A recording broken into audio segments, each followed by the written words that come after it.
Saya Joni Yehosua.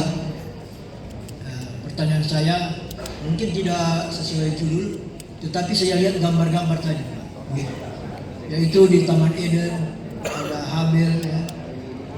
Saya ingin tanya, pada waktu Allah memerintahkan Adam dan Hawa untuk beranak cuculah, ya, itu masih di dalam Taman Eden. Nah, sedangkan Kain dan Habil lahir setelah keluar dari taman. Pertanyaannya, apakah di tenggang waktu ini sebelum mereka keluar dari Taman Eden, apakah mereka ada anak-anak? Karena sudah diperintah. Kalau sekarang kan sudah produksi belum. Ya, terima kasih. Seperti itu. Terima kasih. Baik, terima kasih pertanyaan yang bagus sekali. Dan inilah yang dimaksud oleh Bapak Gereja Irenaeus mengenai hari ke-8. Dan juga orang-orang Yahudi sendiri mengenai hari ke-8.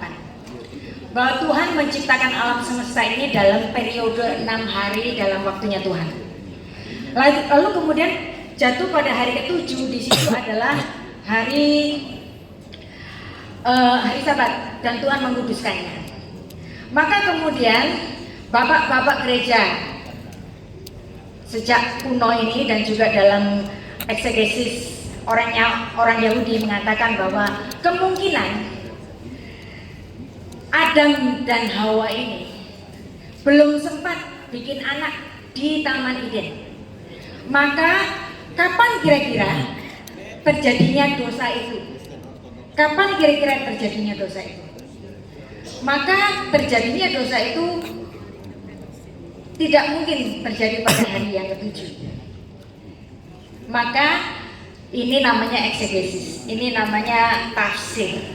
Baik Yahudi maupun Kristen mengatakan bahwa manusia jatuh ke dalam dosa itu pada hari ke-8.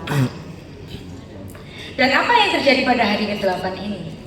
Di situ Tuhan ketika Adam jatuh ke dalam dosa, dan itu hari kematiannya. Apa yang dilakukan oleh Tuhan? Tuhan mengadakan tukar guling kematian dengan kematian binatang sejak di Taman Eden, dan itu menjadi tipologi dari kematian Kristus di masa datang. Dengan adanya proto evangelium, aku akan mengadakan permusuhan antara engkau dan perempuan ini, antara keturunan dan keturunannya.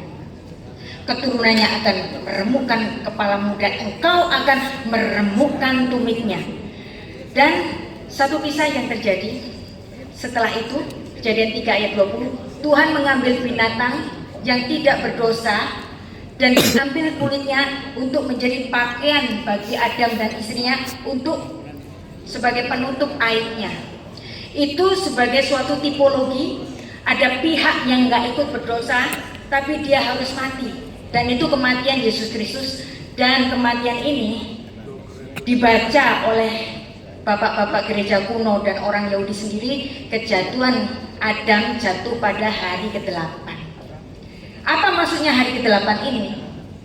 Hari ke-8 adalah hari setelah minggu Yom Echad, ya.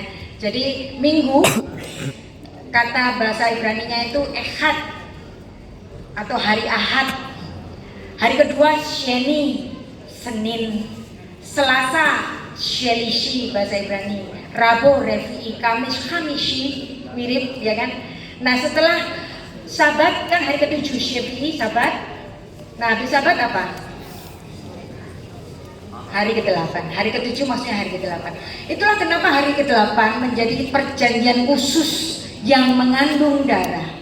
Tuhan secara khusus memberikan perintah sunat kepada Abram, ya, untuk menyunat anaknya Ishak pada hari ke-8.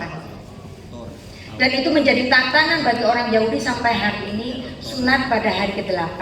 Kenapa? Karena hari ke-8 itulah hari di mana Adam berdosa, dan di situ ada penebusan. Ada yang menarik. Tadi kita sudah belajar mengenai jatuhnya dosa Adam itu karena ingin menjadi seperti apa. Alkitab hanya menyebutkan bahwa Adam makan buah itu. Tetapi dalam pemikirannya orang Yahudi, dosa Adam itu bukan disebut sebagai Adam makan buah yang terlarang, tetapi dosanya itu disebut sebagai Adam berdosa mencabut pohon. Apa maksudnya? Ini adalah pernyataan yang tidak alkitabiah, tetapi ini menjadi seperti penggambaran dari ketamakan manusia. Saking Adam itu dia punya semuanya, tapi dia masih tamak ingin seperti Tuhan. Itu gambarannya itu bukan dia makan buah, satu buah itu saja, tetapi itu gambarannya itu seakar-akarnya dicabut karena dia ingin menjadi seperti Allah. Kalau dalam filsafatnya orang Jawa itu begini, ngemot gula rasa legi, kolu sak pabrike. Mengecap gula terasa manis, dicaplok sak pabriknya. Nah, itu adalah tamak. Jadi inilah esensi dari angka 8 dan kenapa kok ini menjadi perjanjian sunat. Dan kemudian Anda tahu Yesus Kristus bukan sembarangan. Dia memilih hari ke-8 saat dia bangkit, yaitu hari Minggu. Amin. Jadi itu jawaban saya, Bapak. Kiranya menjadi berkat. Terima kasih. Bapak Ibu, saya sudah memberikan